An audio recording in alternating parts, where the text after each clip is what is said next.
It's always amazing to meet people and tell their stories who have roots here in Goa. And it's amazing to see how they've branched out across India or maybe across the globe.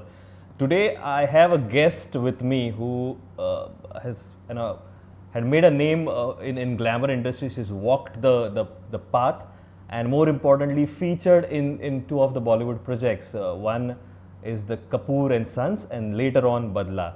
I need not introduce much more because we happened to meet and have a discussion pre-pandemic, that was during IFFI, and now we are speaking to her because she's based out of India, and let us know how things are on her side. Ladies and gentlemen, it's amazing to introduce her. She's so pretty, she's so ravishing, she's so beautiful, Elena Fernandes. Hi Elena. Hi, thank you so much for that lovely introduction. I usually start off saying that I wish this was in person because the interviews that we've done in the past are all on virtual. But I don't have regrets with you because we happened to meet in I think in the initial days of December, the first week of December when Ifi It was was like there. a And different world. It felt like a different time compared to how it is. It was just like completely okay, different. now that you are we all are part of this pandemic, we are all locked in our lives. How do you see this pandemic? How has it changed you as a person? What are your first opening remarks? Because we can't start an interview without mentioning the COVID-19. I mean, to be honest, I've always been like quite a solitude type of person, so it hasn't really affected me in that Hmm. sense Hmm. because I've always enjoyed like my own company and speaking to one or two friends constantly on the phone. Hmm. So COVID hasn't really affected my personal life. I Hmm. would say mainly it's just my professional life. The fact Hmm. that shooting has stopped, Hmm. there's no filming that's happening. Yeah. So that's like the main thing, that Hmm. everything in that respect has come to a standstill. And that's like just quite worrying Hmm. because with filming projects and modeling projects, you have such Hmm. a big production team that you Hmm. just don't know how it's going to pan out. Yeah. And we still don't know. We'll talk about this in details. But let me know, where are you based in UK now? Yeah, I'm back in London. So Okay. I got out of India just before they put the lockdown. Okay, you were here just before the lockdown. Yeah. And Okay. I got out just before they implemented it. Okay. Now UK was on the front. Initially when it started, it was one of the first 10 or first 5 countries to have a lot of cases. Yeah. There have been news on international media that those cases are kind of flattening down. The curve is flattening down. Yeah. How are things? If we can have an insight in UK, because there are a lot of Goan diaspora based in UK. I mean, like, we didn't really have a lockdown that, say, India has had. Hmm. For us, you could still go to the shops and things Hmm. like that. It was more of just that you had to queue now. There was a Hmm. 2 meter rule. But Hmm. otherwise, everything is pretty operational. Hmm. The big super malls were closed, gyms were Hmm. closed, Hmm. but you could still go to work as long as there were like safety measures put in Hmm. place. Hmm. So everything was just kind of reduced in capacity, but it's pretty much okay. It's nothing like what's happened in India, like Hmm. at all. So It's you're it's still allowed, I mean, you were encouraged still when they did lockdown. You yeah. could still go out and exercise every day, those Hmm. sorts of things. So Hmm. you weren't housebound. Okay. Since you are based in UK, you have been part of this glamour industry, especially fashion modeling. How do you see things panning out now that the world is opening? How do you see the industry, especially the fashion industry, evolving? Because as you mentioned, there is huge crew that is involved, both when you do a film as well as a modeling project. Well, I think now people are doing these kind of FaceTime photo shoots, Hmm. which I don't know, they're a bit strange to be honest. But I think people are pretty much wearing hazmat shoots. I know Hmm. that a few commercials have started shooting again. Hmm. And I think a lot of people will lose their jobs Hmm. because everything will be streamlined now, Hmm. which is, quite sad. So Hmm. I think you're going to see a big rise in like redundancy and people like being unable to find employment, which I Hmm. think is a real concern. Especially in India, you'll be on set and there'll be at least like 300 people. True. There'll be spot boys. There'll be people that are steaming like the outfits and everything. Hmm. So there's going to be like big changes, and it's quite worrying, to see what's actually going to happen. During this period, have you been part of any of the project that had this SOPs or limitations while shooting or doing modeling projects? So pretty much, so here in London, people were just doing like FaceTime photo shoots, but I just took it as a time to take a time out from all of it. So I didn't really want to do any FaceTime photo shoots, anything like that. I wanted to use this to kind of catch up on my reading, catch up on my general admin work, and really just take a time out. And I really enjoyed being away from all of it. Yeah. So it was quite nice. Okay, getting back to the bread and butter, or rather, what we used to love listening to is this Bollywood. For quite some time now, it's been 2-3 months now. There is no big releases happening. A lot of people are watching content on OTT. How is glamour world, especially the Bollywood industry, shaping? You might have been in touch with a lot of people that you've worked in past. What is the insight that if we can get from your side? Well, the thing is that I know the next film that I'm part of, Laxmi Bomb, that will be being released online. So I feel it's going to be a different experience because you're used to the whole, preview, having the premiere and everything like that. So you're going to kind of lose that buzz. I mean, you can recreate it at home. You can do like a live instant chat or something like that. But I definitely think now it's just going to be different. It's going to feel different. And yeah, I don't know how I feel about that, to be honest, because I feel that when you go to like the premieres and things like that, it gives you that extra buzz. It gives you that extra hype. Now it's just going to be released online, so I don't know if it will have the same sort of effect.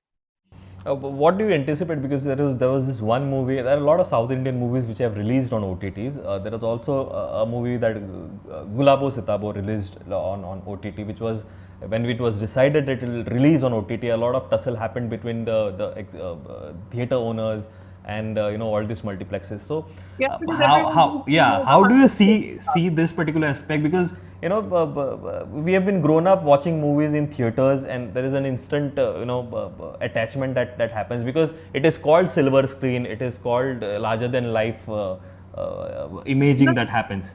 It's an experience going to the movie theater. Yeah. You go with your friends, you go with your family. You kind of make like a whole. It's like a whole like day kind of trip. Especially like people who save up to go to the theater. It's like it's a big deal. To be amongst like so many people, to be dancing to item numbers, from Salman and like so forth.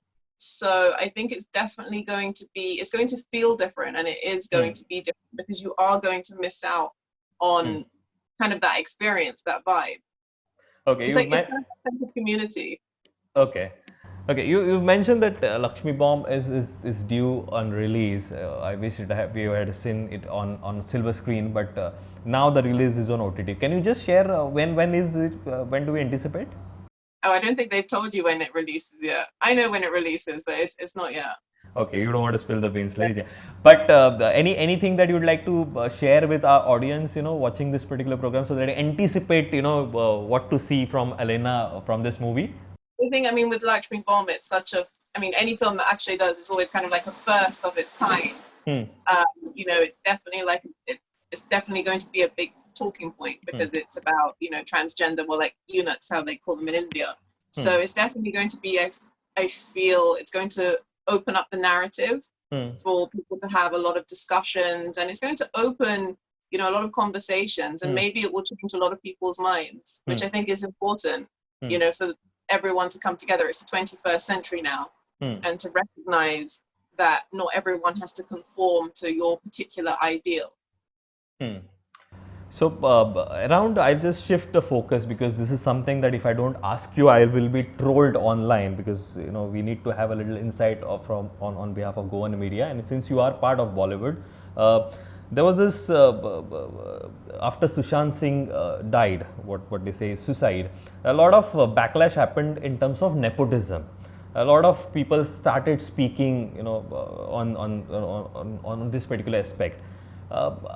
Since you have been part of this particular industry in 2 or 3 projects, how do you how have you seen or rather experienced this kind of an dilemma? I mean, I think nepotism exists everywhere in the world, but I can understand that people feel that it exists more in Bollywood because you do see the leading stars are the children of, you know, other actors, and you don't see that so much in Hollywood. But then again, you have to appreciate the fact that just because you're a product of nepotism doesn't automatically mean you're a success. I mean, you've had, say, for example, Abhishek, whose father is Amitabh. Yeah. He doesn't really do so many films anymore. So I feel like it's all dependent as well on the audience. You know, if they want to go see an Alia film like Razi or something like that, and you know they like it, she's obviously going to be given more films. And I mean, I feel that sometimes just in general, things should be given more on ability and talent rather than who you are or who you know. But that is kind of like how the world operates. But, you know, the fans can always decide to tune out. If you don't like it, then you go and watch it. So I can ask this question because in Kapoor and Sons, you've worked alongside Alia. And in Badla, you've worked alongside, you know, big names like even Amitabh Bachchan and also Tapsi Pannu. So, you know, both these movies have a different kind of an experience for you to analyze Bollywood per se. And the fans are demanding more from their films. You know, they like films that actually have a storyline. Yeah. You know, they want something which has depth, that has character. They're not going to be swayed anymore by silliness, you know? So I think that when the audience demand more, then producers and directors have to respond to that. So it's just about, you know, I mean, audiences control how well a film is going to do. They can decide not to go and watch it in the movie theater. You know, they can go and watch independent like projects. And I think the OTT platforms will define that particular aspect as well. Look at Netflix India. True. You know, with so many like small like, you know, originals, yeah. Exactly. So, and I mean, and those have skyrocketed. Those have done so well. And I really feel that, you know, other directors and producers are taking note from that, and they are casting people based on talent. But I can understand people's frustration. Okay, in terms of digital, you know, it's huge. The kind of consumption that India has seen over past couple of years, advent of Jio or maybe the changing gradual shift to digital.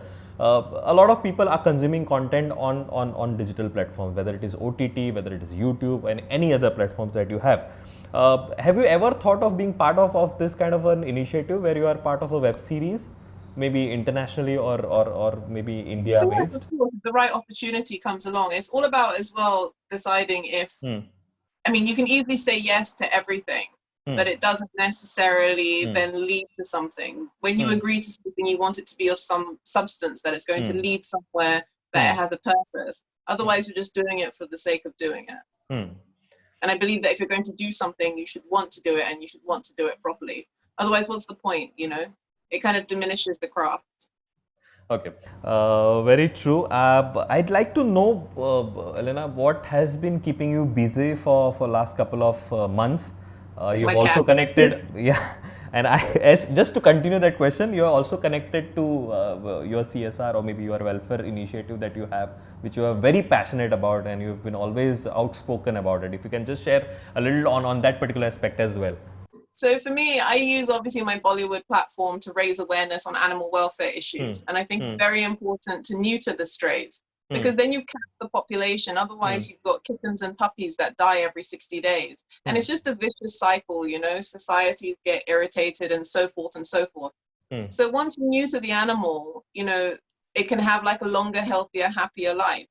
And I also do school talks to educate kids on, you know, you can stroke your golden Labrador, but you're not going to get sick if you stroke a stray as well. You know, I know there was a recent video of a man that shot a stray dog because it was barking at his own pet dog. And for me, I don't understand how you can shoot a dog, but then you still stroke your dog. It makes no sense whatsoever. And I have 11 cats, all from India. I can see one. Yeah. All from here. You can see one, but they're all from Bombay. True. And now they live in London. Based in London, so I mean, even like Mahatma Gandhi said, you judge a country by its compassion to its animals. Very true. I feel that animals are defenseless creatures. They give you nothing but unconditional love. I mean, if I don't know, I personally would not think you're a good person if you're going to be cruel to an animal. You know, Okay. or if you anyway. Also, if you don't like animals, I find that a bit weird. That's a great thought. And before I end the show, is there any message to all the fellow Goans who look at you as an idol? A lot many people don't know you're a Goan. You have connections, I know. Goan connection to you. My surname is the biggest like giveaway. My surname is Fernandes. You know, Yeah. it's the most Goan surname there is. But honestly, I really appreciate all the support I get from the Goan community. It really means the world to me that Goans are super supportive. They're super behind me ever since I did the Kingfisher calendar, and I came like on the map, and then I made that transition to Bollywood. Yeah. I'm so grateful, and keep supporting. Very true, and keep supporting. And I'd like to know, what is the plan? Obviously, you're not spilling the beans in terms of what is the release date of Laxmi Bomb, but in terms of promoting it, how do you see that aspect also? Because I kind of skipped that particular thing. I think what it's Because going to earlier because Bollywood is a lot of marketing. You need a lot of tours that happen, a lot of marketing push happens. And now since there is this change happening, even that launch is an important part of a Bollywood movie. I think it will be more digital. So there'll be more, Insta live kind of chats, more interviews like this. So kind of you can still generate the hype. And everything is online now, you read like all the magazines, newspapers, everything is online. It's interesting that we will watch a lot of movies on digital platform, and we also get to connect with the celebrities, the faces of the Bollywood, or maybe the project, maybe our idols, and get an instant response. I think I could do this more times now that it will be online. You'll get to watch it more times than in the cinema. Very true. I think, Elena, we've met before for International Film Festival of India, but I think this Zoom session, this particular interview wouldn't have happened if Clive wouldn't have been in touch with you. And I put a word saying that let us get connected, because the world has completely changed for the last couple of months. It was pre-pandemic and this is post-pandemic. It is still in pandemic rather. Elena, best of luck for all your future projects. I hope to see Goan name in lot. First interview. When I can talk about Laxmi Bomb, I will give you the first interview. Definitely, but just buzz us, just get connected with us. We'll definitely like to know more about Laxmi Bomb. Best of luck for all your future projects, and we hope to see Laxmi Bomb obviously on the OTT platform. And guys, please support, because here is a Goan girl making it big in the glamour world as well as Bollywood. So we need to support her as well. Elena, it's always pleasure talking to you. Thank you very much. Thank you for having me. We'll get you we'll get you a lot and more on this pandemic as well as what is happening. Keep watching Prudent.